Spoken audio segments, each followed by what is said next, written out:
At ito pala mga guys, mag-akyat kami ngayon ng bundok, Abamon. Hi mga kaaba! Okay mga kaaba. Abamon. So magpamantak pala kami guys, galing kami ng school kay wala pala silang masakyan mga guys. Aray, munti ka na ako mahulog. Ayan. Hi mga kakabiyo talufet. Ito yung mga dinadaanan pala ng mga estudyante na hirap mga guys. Ayan. Yun bang nag-aaral ka kahit walang tsinelas mga guys, okay lang yan. Dito mo makikita sa mga estudyante na yan. Hello. Ayan. Yan sila mga guys, hindi nyo na kailangan ng mga bagong damit o bagong tsinelas. Basta makaaral lang yan sila mga guys. Mga kaabamon. Abamon.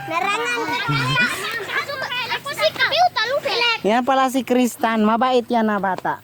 Nag-aaral yan kahit walang tsinelas. Abamon. Ito kahit kombinasyon yung mga tsinelas nila, okay lang yan. Grabe mga kaabamon. So pauwi na po pala kami ngayon, alas 4 na mga kaabamon.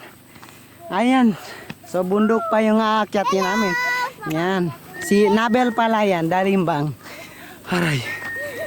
Kami po ang nagsakay sa bundok. Yan. Mga malungkot So kung magsakay pala kami ng bangka mga kaabamon, nandoon pa yung sasakyan namin. Kaso lang walang nagsundo ngayon sa amin mga kaabamon. So bundok na lang. Magkabundok ka na tayo ngayon mga kaabamon. Uy. Opo. So nagpaana lang sila ngayon. So malayo pa mga kaabamon. So nandoon yung school sa baba. Malayo ang kuwana namin, tirahan. Malayo pa ang eskwelahan namin. Malayo pa ang tubig. Opo, lahat malayo. Lahat malayo na. Pero titiisin ng mga batang ito mga kaabamon. Aba, nadurales na kabrang sila sa mansul. Opo. So Kuanyari iloy-loy. Yari ba sa bigalo? masaya din sila yan mga kaabamon kahit mag-akyat lang yan sila ng bundok. Abamon. Nirin ako.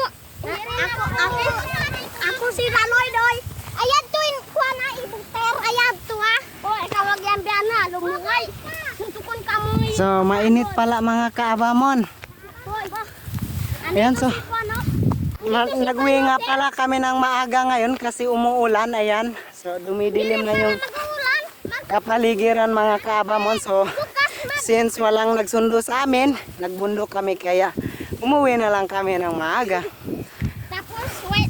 So heto pala mga guys, yung karamihan ng mga bata is nag-absent dahil sa sama ng panahon. So ayun pala yung linaw guys, yan yung lugar kung saan nalaso ng mga tao sa pawikan.